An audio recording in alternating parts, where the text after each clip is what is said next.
What's up, everybody? Back here for episode 58 of the Pitside podcast. We've got another great episode for you this week. Joe Canellas is going to stop by and hang out a little bit, and we're going to get into all the first few weeks of action here from the Coast2Coast Racing League. We'll get started here in just a minute. Stay tuned. Welcome to the Pitside podcast, where we discuss the latest news and developments in the Coast2Coast Racing League, as well as other racing news inside and out of iRacing. Here's your host, the A-Let Outlaw, Preston Cranmer, and Roger, the Bassman, Craig.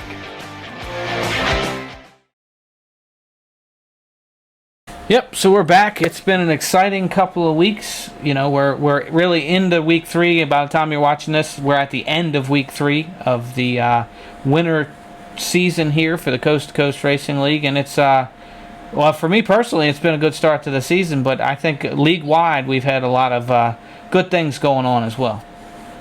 Well, I wanted to talk about that because I think Can-Am Racing Team, or specifically Kreitz Racing Division, has been just killing it.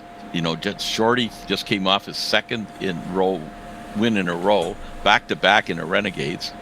You have been killing it all over the place. I'm trying to remember all the races that you've won or been on the podium for lately, but I was looking at the Rebels. You're sitting there second place, 194, with Schaefer has 195. But the other one too is, and it just ended tonight. Where there it is, Topless Tuesdays. We got Barker with 207. Cranmer with 205, defending champion Landis with 203. We're looking at that has got to be the hardest fought series that we've had for the last few seasons. You know what? And I know there's been some concern over the number of drivers, and I want to encourage everybody to come out. Yeah. But so we probably averaged 10 or 12 guys, and it really has. Yeah. And I think some of it has been the small numbers because we get a small group of guys that show up consistently. So everybody's a little close in points, but it's been a ton of fun, and every week is different too, right? Like, so Jack Hitt obviously last season he pushed Terry to the limit, and so you know he might win 2 weeks in a row, and then another week he finishes at the back of the pack. So the change in the cars between the midgets and the non-wing 360s, and then we go from pretty large tracks like Eldora and Volusia to smaller tracks like the Chili Bowl and Kokomo. It's a very varied series, even though it's really not that varied, and lots of guys shine in different places. It's been a lot of fun. Yeah, for sure. It's been good. And a series that I've been pleased with because I was a little bit worried it wouldn't come off, and I think it's going to be slow just because of how it starts. It's the Kings of Dirt. So the Kings of Dirt series, I think the first week it was maybe 13 or 15 guys. But we're starting out with the legends, and then we went to the jumpy trucks. Next week, I can't remember if it's the UMPs or street stocks. I think it's street stocks. So now we're getting into more. Every week there's more meat. There's more power. So I was a little bit worried that with the first few weeks that it might lose its momentum before it even starts. But we had a good turnout last week for the jumpy trucks, and it was a 5-way battle. You were in that one. Yeah. 5-way battle for the lead. It was some great racing. So I'm really looking forward to that. I think it's going to be well attended, and and there's a T-shirt out there for somebody that makes 10 of those races. So and that was the thing. Like I think for me, like just with all the holidays and everything, I missed the first week of Kings of Dirt, and I was planning on racing. And I think you might see that because I got to be there for the jumpy trucks last week, and it was a blast. Yeah. I don't know what it is. They're actually pretty difficult to control until you get them up to speed and you get that rhythm going. You're pretty good. And we had lots of laps of 4 wide, 5 guys in the battle. Like it was few cautions. Yeah. Yeah, it was a great race and loads of fun. I mean, we were out there, and that was the thing. It's one of those things, you do it so infrequently. Why would you run trucks, at Volusia or whatever? And so it just makes it fun anyway. So everybody's in there palling around having a good time.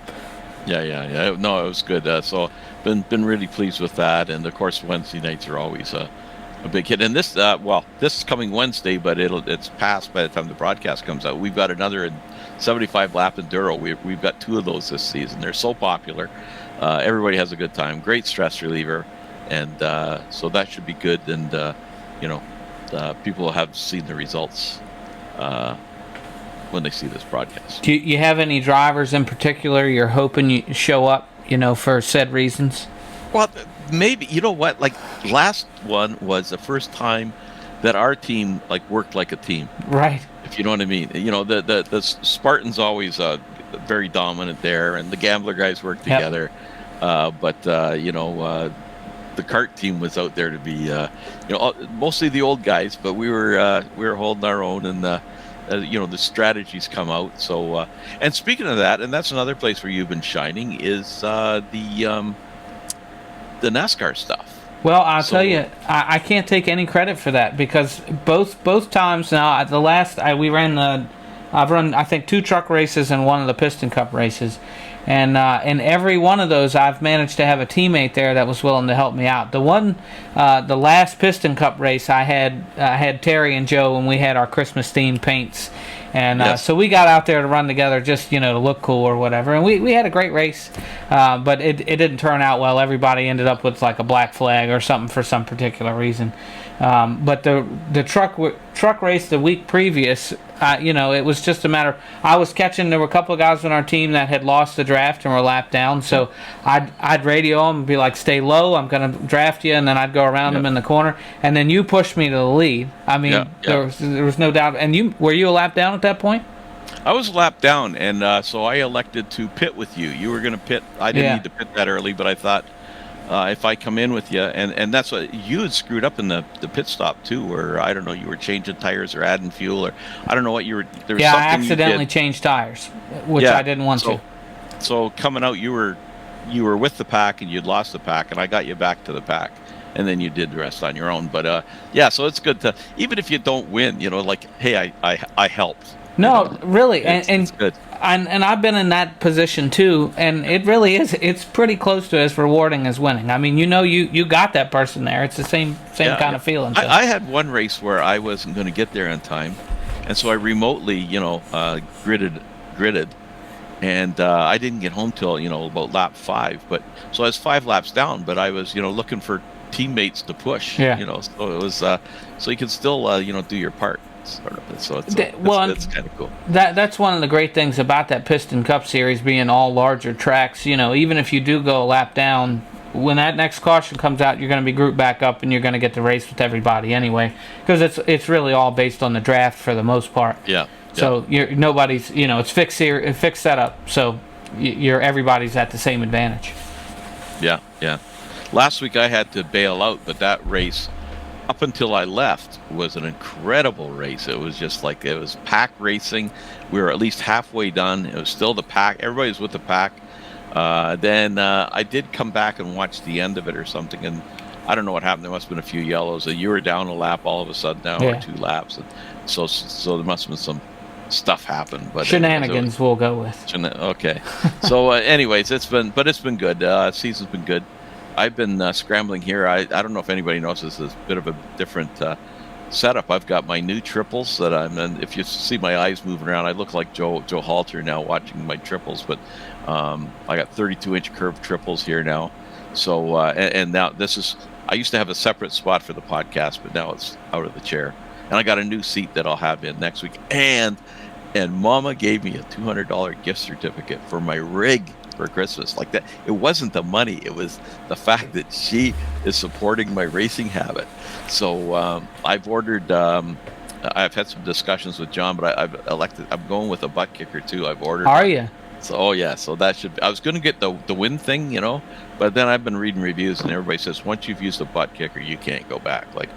So this is a good point to kind of query the audience. If anybody watching has got a butt kicker, I'm curious to know what you think, because I've always been very interested in them, but it never felt like it was going to make enough difference to be worth spending that kind of money on it. It's not terribly expensive, but there's a cost associated with it. So if you've got one and you like it or you don't like it or you could do without it or whatever, let us know, because I'm just curious to see what everybody else says. Roger will obviously at some point here in the near future have a review for us as well. I'll have a review. And I believe John Short actually may have gotten one from his wife for Christmas too. So well, he got the amp. He already had the transducers, so he gotcha. He got the amp. So and that he's gone away of just individually buying stuff. Where with a butt kicker too, old guy, it all comes as a kit. Just plug it in, Gotcha. kind of plug and play. It's not that simple, but from my understanding, I don't think it'll make me faster, but it's that immersion, immersion and in-car effect, and yeah. So I can't wait to have my ass vibrated off here. So you have a Ricmotech rig, right? Yes, I do. So is there a standard mounting point for that on the rig? Well, it goes under your seat. So, I built a custom mount for my seat, so I'm not sure it would fit. I know that. So in all the information gathering I was doing, there's a lot of seats actually have a vertical bar underneath them that is made to clamp on a butt kicker. So the vibration will go up through the new seat. This is a racing seat. It's uncomfortable for an old guy like me, and so I've gone out and got a Caravan passenger seat. So because I'm on my 5th Caravan, I can be as comfortable as all the way to Florida. So I'm spending 3 hours in this rig 2 or 3 nights a week, and I want comfort, man. That's why I've gone away from VR. It's the immersion. Nothing will beat the immersion, but it's getting convenience too. Old guys gotta kind of take care of themselves. I gotta tell you, that seems dangerous to me because it just seems too similar. I feel like you're gonna get out on the highway and get confused in what's going on, and next thing you know, you're sliding through the corner. I think I probably drive on the highway like I drive on the tracks. Well, there you go. Yeah, there you go. Well, hopefully they have seat belts at least then. Well, so I've got this thing set up now with these triples and stuff, and it's incredible. I got a just so I guess I might as well brag about it. I got a Dell Alienware, with the 3080, and it's my last computer. I'm 72 now. It's my last computer, so I want go big or go home. So anyways, but you so I've got it set up. I'm going to take it all down. I got to take it down to put the seat on. But talk about wire management. Oh my God.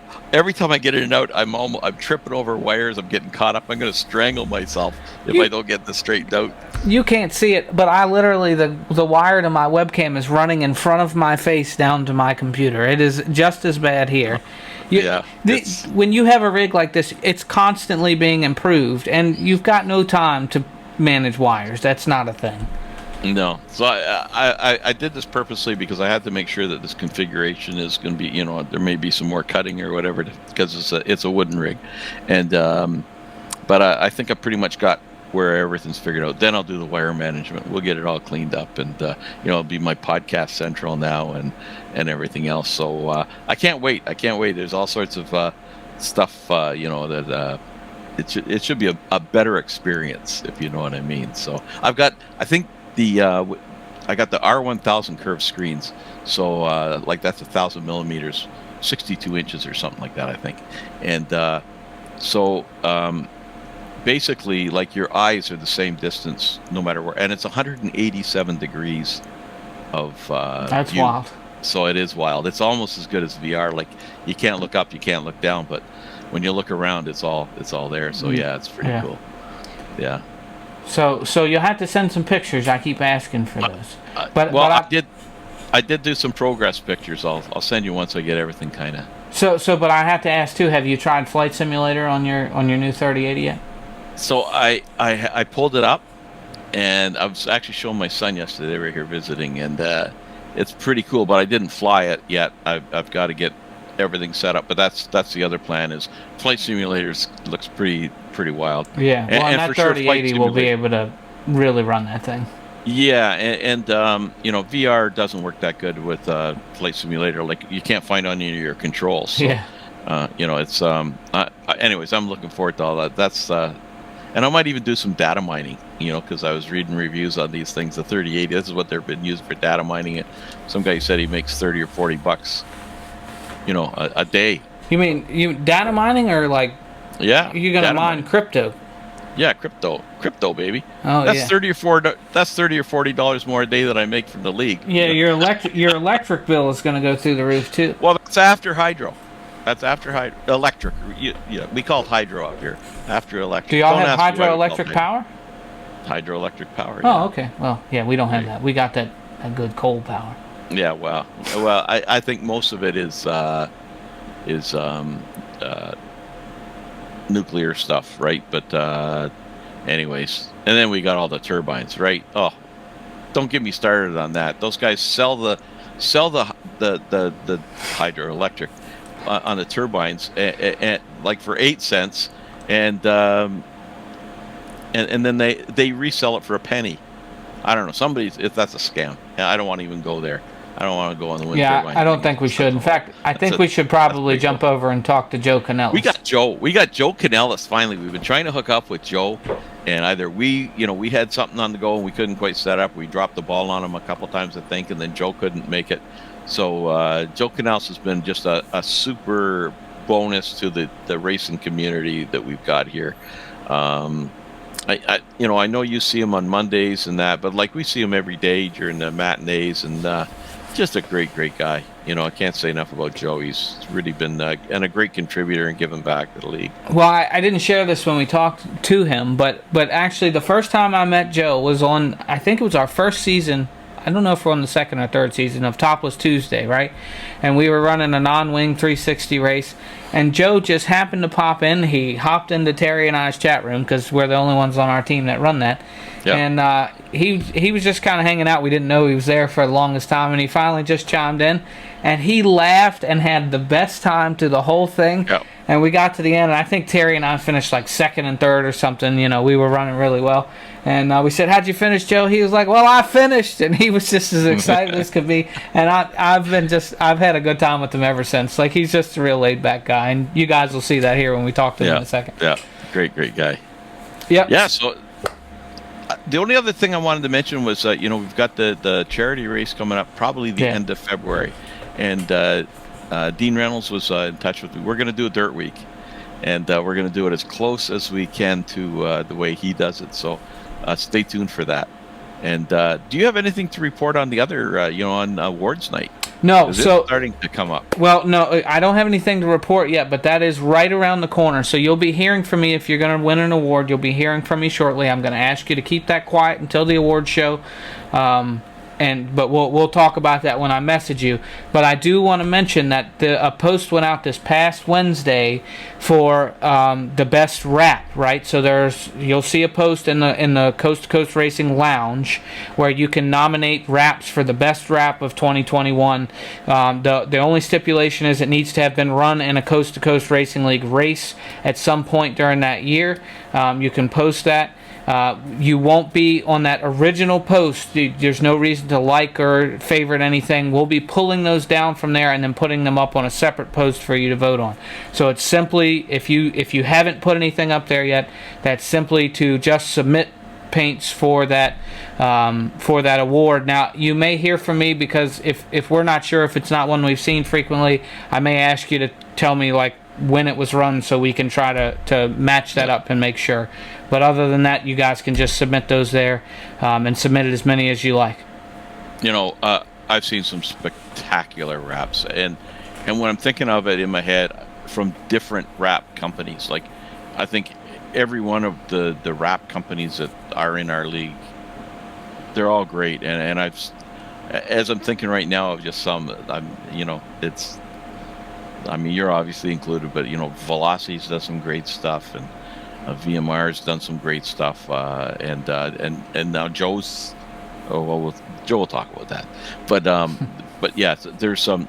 I'm thinking of some of the special raps that were done for special events and stuff. Just oh my God, spectacular! So that should be I think a well contested. Hopefully, it doesn't just turn into a popularity contest with supporting your rap guy.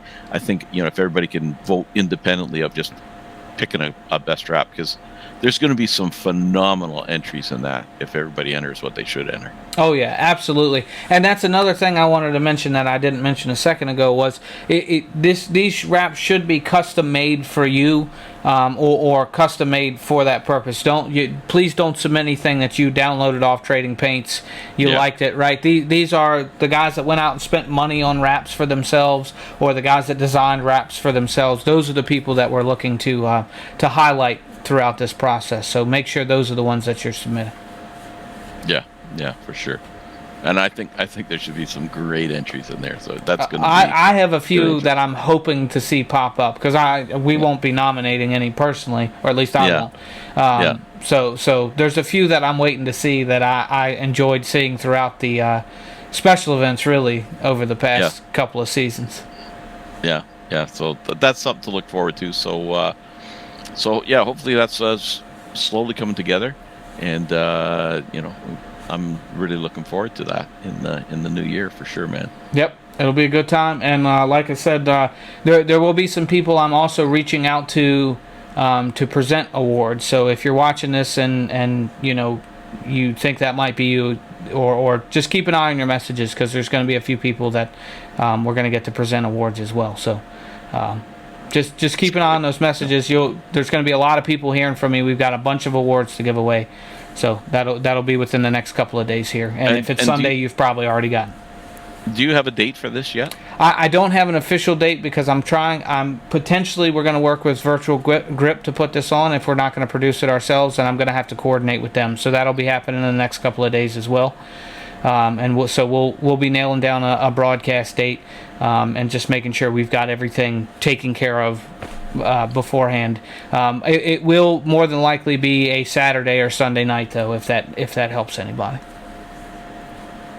Okay, cool. Yep. Very cool, man. So again, this is going to be Sunday, so I can't wish everybody a Happy New Year because it's already happened by then. So, but I will wish you a Happy New Year and all the best to everybody, and look forward to seeing. And hopefully we'll get a lot of car counts through the matinees and stuff this week as well, with so many people home. Yep, I think so. Well, I tell you what, let's go over and talk to Joe. We'll be back here next week for episode 59 of the Pitside podcast. Those numbers just keep creeping up, and we'll throw it over to Joe here and see what he has to say. Thanks for watching, guys. Drive safe. And we're here with, well, we've been planning this for a while. I was going to say a new guy, but he's not as new as he would have been if we would have interviewed him when we first started. Smoking Joe Canellas. We have a few Smoking Joes in the league. How you doing, buddy? I'm good, Roger. Preston, how are you? Good. Doing well. I'm telling you, if you had a red hat on your head, I swear it was Santa Claus, but There's one hanging back there. I'll grab it real quick, but I ain't got no more presents to hand out. Yeah, be worn out by now. So, how's it going, man? It's going well. Nothing. Got beat by Preston today in the race. Today is Tuesday, and it was retreads day, and Preston's off probably for the week. Are you, Preston? For the week? Yeah, I took the week off. So, anyways, we gave a belated happy birthday to Preston. It was Christmas Day. Yeah, and so our Christmas gift was to give him a day pass to the real league, the retreads. That's awesome. Well, happy birthday, Preston. Thank you. So Smoking Joe was dominating that race, and Preston was right on your tail the whole time. I tell you, my palms are sweating. I don't usually pay too much attention. I run the mirror, but I don't pay too much attention to it other than just kind of out the sides but I just seemed like he was on my butt the whole time, and I couldn't do anything to shake him. And I knew I got loose that one time. As soon as I did, he took advantage of it and slid. I didn't get a chance to go back and look at the replay, but it almost sounded like it was questionable how he got the pass. Like, was it a dirty slide job, or like what was it? It was extremely clean. He just slid through the pocket and went past me. And then I cut down, but, cutting down under him, excited, I got on the gas, got squirrely. And was that coming out of 2 or coming out of 4? coming out of 2. Yeah. Okay. Yeah. Coming out of 4 would be a disaster. We were at Williamsville. Yeah. After the disaster of Fairbury on Monday night, the retreads decided to go somewhere a little bit longer. So that I was. was all prepared for that race and just DNF'd myself right out of it. So the other big event there, although Andy Patton kind of took the weight off your shoulders, that was your first race admitting. It was. I was a little nervous, but with the retreads, it's kind of comfortable. I know most of the people there, which obviously makes it a little easier for me. So. Yeah. No, you did a great job until poor Andy got in the session, but it wouldn't let him race. He got in just at the end of qualifying, I guess. He barely missed it. Yeah, so that was a shame, but he stuck around. And congratulations to Andy Patton, got his deer. Yeah, I think this is like 3 years running. He's been sitting there freezing his ass off. And he finally got the deer. So he was having trouble holding the wheel anyways because he had deer guts all over his hands. But that's maybe we don't want to go there. So you got a few pups there walking behind. Tell us a little bit about your business. We let the dogs out. That was tell us a little bit about that. Yeah, it's we let the dogs out for you. It's a brainchild after many years in management, commercial management, hospitality management, just about everything, commercial, corporate office kind of stuff. And my better half, very similar corporate office stuff. And we just got tired and sat down one night, decided we were going to start our own company, and we tossed about coffee shops, breweries, because we're big on going out to breweries and things. And somehow dogs settled in, and of course I love pets. They kind of settle me, and Tracy loves them. And we just said it was no startup, very simple to get into. We kind of had taken early retirement, so we weren't really pressed for anything, and it just took off. It went from literally walking the dog one day, going to somebody's home and walking, taking the dog out for a 15, 20-minute walk, and then returning the dog to their home, to now she's got 4 or 5 team members that work for her. We board dogs 365 days a year. It's really booming. She's an amazing woman, done an amazing job with it. I just sit back and run the kennel, so I have it easy. Yeah, well, that's really interesting, and I know right off the bat when you got involved in the league, you wanted to help out whatever way you can, and you sponsored, and we talked about sponsoring. We let the dogs out, but you said, like, I don't need the business. We're as busy as we need to be. So it's a niche too. We don't need the business. We're slammed and we stay slammed, but it doesn't do us any good to get business that's 40 miles away, because we're not going to drive there and take care of your dogs, and you're probably not going to drive either to board your dogs. So we don't really have the exposure, or need the exposure that this would bring to us. But I love that it brings exposure, and I'm happy to be a part of all that, and I've enjoyed every step of being a part of this league. So, World of Sports podcast. Tell us a little bit. That's what your sponsorship. So for anybody out there wondering, the World of Sports podcast is Joe Canellas' baby here in the league. So tell us a little bit about that, Joe. Well, it's a high school buddy of mine and his son. Just friends from school, grew up with, and just stayed in there. He's a big sport fan. Big Washington Redskin fan, stays local for most all the sports, Capitals, Wizards. But they talk on a national scene. They talk about, all the sports, and they do a little thing now called the Coast2Coast Lock'ems. So they pick 3 games every week, or Coast2Coast Locks, I believe is what they call it. So they pick 3 games every week, the top 3 games that they believe will win. So they're competing at that and having fun, and I enjoy listening to them. They're great. They cut up and give you a lot of good insight, and they really promote the league. I don't know if you've listened to their cast. I've gone in and listened to it. They have promoted the league and put us on their website, on Facebook, just about weekly, and it's been a lot of fun for me. Just the whole dynamics of it, the league, them, the sponsorship, the, painting the cars up, making the wraps, all of that is just, one big dimension of racing that, if it wasn't for sim racing, I wouldn't be involved in at all. Just wouldn't be able to afford it. So it's awesome. Yeah. We're going to come back to that, the wrap stuff. I want to talk about that in some detail. But how long have you been sim racing? 9 months, I guess. Wow. So Wow. I guess for an old guy, you're quick. For an old guy? Yeah. You're our poster child, man. You've been out there ripping it pretty good. Well, I appreciate that. There's a lot faster than me, and a lot I have to learn from people like you and Preston, obviously. So Let me keep learning and hopefully keep getting faster and keep getting cleaner was my goal this year. Not really to progress so much as just be clean, but I haven't done a good job of that starting out. So I need to clean that up even more.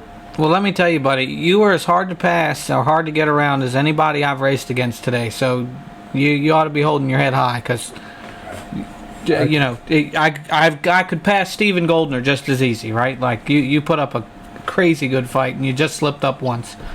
I wouldn't go around me either, Preston. I was all over that track. No, forget that. I was going to say you need to clarify that, Preston, because there's some guys like me that aren't easy to pass either, but it's not for the same reasons. Well, we'll leave it at that. I'm going to keep working. Your dad's given me some help, I'll tell you that. He spotted for me a few times, and he's helped me with my lines and different things. So I appreciate everything that anybody helps me with because I start at ground zero. Yeah, that's a pretty good spot. When we finally buy our race car to go down to Virginia Motor Speedway, I'm sure he'll be happy to spot and I can drive. I'm gonna be there to watch that. That's for sure. I'm not that far off, so I need to get out there for that. How many miles do you think you guys are apart? Less than 200.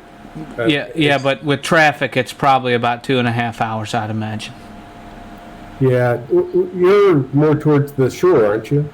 We're just about maybe 30 minutes northeast of Richmond, so we're still pretty central. Okay, you're not as far as I thought then. No, okay. we can get to 95, and this is riveting for everybody, but we can get to I-95 in about 20 minutes. You don't edit this, like? Oh, sometimes we do, but we won't edit this. This is really interesting stuff. You watch the podcast every week, I think. You know how riveting this thing is. I do watch it, and I truly enjoy it. I look forward to it every week. I'm just wondering why I'm here. I see a guy that played with Willie Nelson, Derek. I think Derek Miller. Derek Miller. Preston's uncle. He's a fighter pilot. My God.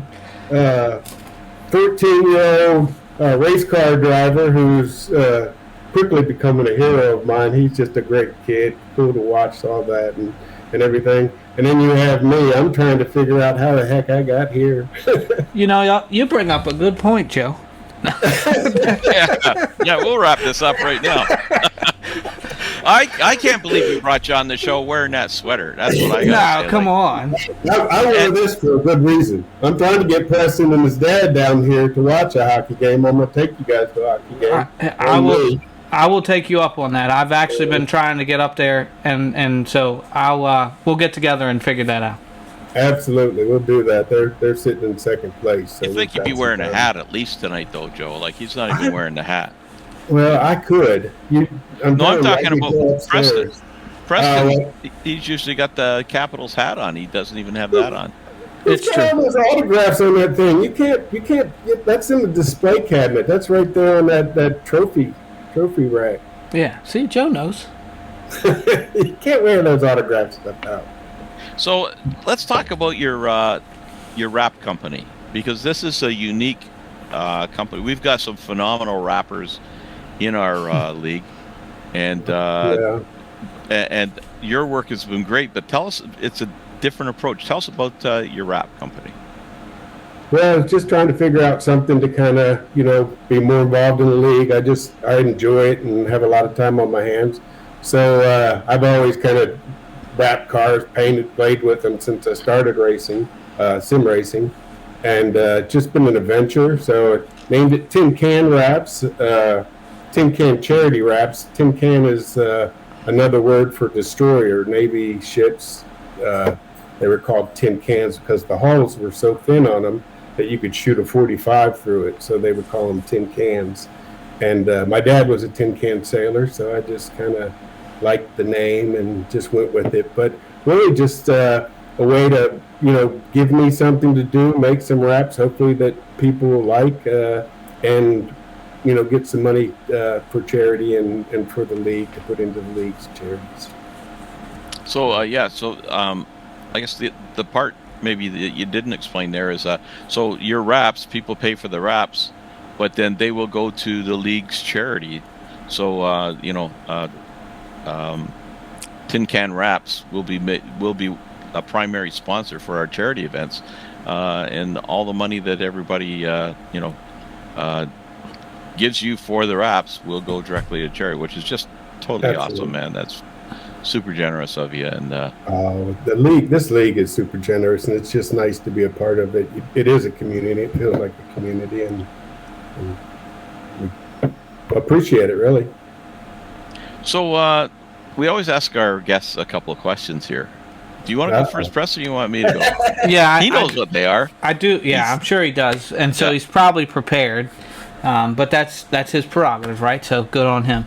So, so who is your biggest rival in the Coast2Coast Racing League? And I always clarify this: it doesn't mean you don't necessarily get along with them. It could be, but it could be just somebody you find yourself on track around the line. Oh, wow. I seem to have ran into Boydell more than he deserves. So he seems to be around me a lot. But I don't know that, it's everything's so fast a lot of times, and you're looking at your relative trying to stay out of trouble and things. I don't know that I really pay much attention to that, other than Roger. Every time I'm in a race with Roger, I have fun and try to beat him, and sometimes. Oh, I thought that was going a different direction, but I thought so too.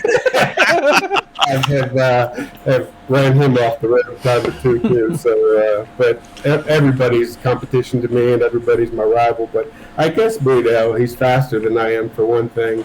But I'm trying to catch up to him and hang in there with him. Okay, fair answer. And of course, my question is your greatest iRacing memory. Oh my gosh, iRacing memory? Yeah.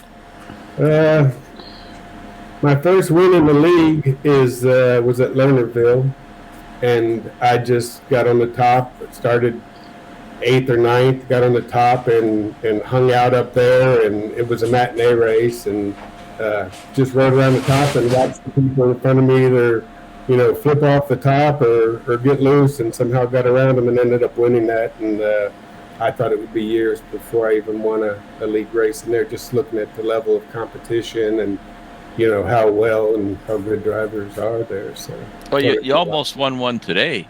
If the kid showed up. I mean, Preston's got the victory, but it's got an asterisk next to it. Day pass Cranmer, I'm too competitive to just let off, but I did get the feeling kind of bad. Like this, I'm not even technically supposed to be here, and now, I passed Joe, and I'm like, should I have even done that? Yeah, you said it. He felt bad as he was pulling up for the podium shot. That's probably I didn't feel bad. Yeah, that's bad. I enjoy coming in first, second, and third. Anything else, it's not so much fun. Well, speaking of winning features, you've got something behind you there that's. Oh, did you see that? I see. Yeah, I can see it. I don't know if you can see that or not. Well, first, I can see the mug too, man. Driver of the week. Yeah, driver of the week. Mike got that about a week ago, right at Christmas time, right before Christmas. So it was awesome. And then 2 feature wins. So add to that. While you're just sitting there, Joe, drop the glasses down for a minute. I can't believe the similarities between the picture on the wall and you with the glasses on. Oh, I didn't notice that. Yeah. Well, I didn't notice that. They're just reading glasses. That's little Joe. Yeah, little Joe. Little Joe's on the wall, yeah. That's too funny, man. Yeah. But hey, Joe, it's oh, hey, I had a question for you. What is that on the shoulder there? Is that a butterfly, or what is that on the fish? The Capitals sweater? Yeah, what's that on the? Is that the Capitals logo? This right here? He's Right. talking about No. on your shoulder. So that's a No, secondary yeah, logo they call the Weagle. Yeah, Oh. that's the logo. Oh, okay, I didn't know that. See, this jersey's not that new. You know, it's got a little wear in it. I didn't know that. I Yeah, didn't that know was that back. their That was logo. back when Ovi was assistant captain. That was some time ago. You're right. You're right. Yeah. Yeah. And Varlov, I believe I got his. Is it Varlov? Is that how you say the goalie's name? Varlamov. He plays for Varlamov, the Avalanche now. Yeah, that's bad. Yeah, he plays exactly. He's moved on, but I got a couple of his stuff up there too. So I think the most famous Capital was, I'm trying to remember, the three brothers. One of them played for Washington. Bondra? No, this is going back. Peter Bondra? No, there's three brothers in the league. Jeez, that's bad on me. You're not thinking of the Stalls, are you? No. Yeah, but he wasn't. They didn't play for the Caps. He came from like No, Queens. Hunter. It was a Hunter. One of the Hunters Oh, played. Hunter. Oh, yeah, Dale he- Hunter. Yeah, Hunter. probably the greatest player ever played for Capitals. That's all I'm saying. Yeah, he was a terrible coach, though. Let me tell you. Whatever. Yeah. I'm not sure about that. I think that number 8's probably the greatest that's played for him, but there's still some, like, my favorite player was Ron Langley, you know, the defensive player. Secretary of Yeah. Defense. Yeah, I played a little Yeah. defense. American too. Yeah, Yeah. absolutely. Yeah. So, Well, I want to thank you for coming on, Joe. And we got to do this again. And I can't thank you enough for like everything you're doing to help the league out, and just really, really appreciate everything you're doing. well, I appreciate you guys, everything you all do. Just happy to be a part of it and pitch in where I can. So thanks, Preston. Thank you, Roger, You for got it, having me on here. And we will see you guys on the racetrack. Yeah, See you there, bud. we will definitely see you, buddy. And Okay. probably tomorrow. Like, you know, we're on the track with each other most every day. So Hey, do you know who's winning that series tomorrow for the matinee? You know who's in first place? I could check right away. Yeah. Well, you don't Oh, need to. I know. Do you know? Oh, I Yeah. I wonder who it might be. Oh, I wonder who it is. Yeah. It's only 2 races, but Joe Canellas, 144 points. So what is and forgive me for not knowing this, I probably should. What is the matinee on a Wednesday? Obviously too late for anybody watching, but 305. 305. okay. I'll So be for there the- to upset the apple cart tomorrow. Well, you got Blake Chapman's there. There's a lot of good Yeah. competition. I'm sorry. Oh, yeah. Never mind. I don't have Yeah. There's a lot of good competition there. He would be winning. I believe Blake is a race down, so he's got more points. He's got 85 points. Yeah. Dan McLaren and Greg Boydell. Yeah, absolutely. Jay There's Boydell. Boydell right there. Yeah. So Yeah. for those watching, just so what we do with the matinees is Mondays we run 360s because they run that night. Wednesdays we run the 305s because they run on Hometown Heroes, and Thursdays we run the fixed 358s because the small blocks run on Thursday night. So that's what we do there. And the retreads run Tuesdays and Thursdays. And are you going to infiltrate us on Thursday again, Preston? Am I allowed to? Because if so, I'll be there. Well, it's asphalt Yeah, on Thursday, we might be doing another figure 8 race, Joe, at Irwindale. Let's do it. Yeah, we'll get it on. I need a little rubber match anyway. Yeah. Yeah, but you know what? This time after what we saw today is, and everybody will be able to figure, check on the results when they see this podcast. But all the old guys are going to be protecting you. We're not going to let this kid push you around. Oh, I'm going to punt him. I'm There's going to be an punt in end to turn that. 1. Yeah, we'll see about that. Goodbye, Joe. You just go ask your dad, Preston. Go ask your You know who dad. won the last figure 8 race we had? The last what? Right there. The last figure 8 race we had, you know who won that? Right there, Preston. I'm the champ. All right. Well, Okay, I think we'll do a figure 8 on Thursday then. the gauntlet has been thrown down. So will we do it with the ramp or with the ramp or without the ramp? Doesn't matter to me. Let Preston call it. Oh yeah, What do you want? Joe's confident either way. What do you want to do it with the ramp or Yeah, without let's a go ramp? with the ramp. Okay, we're doing the ramp and street It'll be stocks, a right? blast. All right. It'll be a blast. I'm Street just stocks. talking. Oh yeah. Yeah. Or legends, one of the two. Yeah. Okay, we'll figure that one out. Street stocks and legends taking a jump off the ramp. got that. This will be a blast. Yes, it will, for sure. The Legends we might be able to clear. We did jumpy trucks, and we couldn't clear the jumpy trucks on the ramp, so that didn't work out so well. Huh. That's kind of surprising, actually. Yeah. I don't Anyways, think the ramps are enough. Okay, we'll have a showdown on Thursday, so everybody will know when they see this how it turned out. So thanks for coming on, Joe, and look forward to seeing you on your track as always, buddy. Absolutely. Appreciate it, you too. We'll see you next time. See you then. Okay, Bye. take care.